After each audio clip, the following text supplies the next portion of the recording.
Ben ritrovati con l'informazione flash di New Sicilia.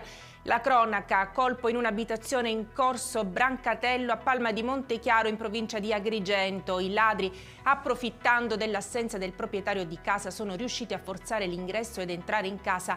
Una volta dentro, dopo aver messo a soqquadro l'appartamento, hanno portato via monili d'oro e 2.000 euro in contanti. Indagini in corso. Venduti in un caseificio nel Palermitano senza la corretta tracciabilità, 160 kg di formaggio sono stati sequestrati e donati alla Caritas diocesana, un gesto di legalità e di generosità messo in atto dai carabinieri col supporto di ASP e Assessorato regionale alle attività produttive.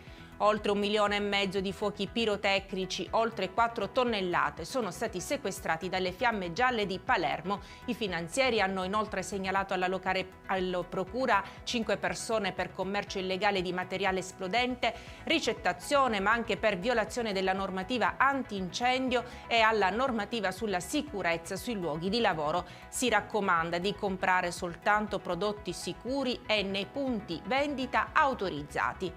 Il Dipartimento di Giurisprudenza dell'Università di Catania si conferma struttura di eccellenza nel panorama nazionale dopo essere stato inserito nel luglio scorso nella graduatoria stilata dal Ministero dell'Università e della Ricerca dei 350 migliori dipartimenti universitari in Italia. La struttura didattica catanese è stata ammessa tra i 180 dipartimenti di eccellenza e ai finanziamenti specifici per lo sviluppo di progetti di ricerca quinquennali. Con questa notizia per adesso è tutto, grazie per averci seguito e arrivederci.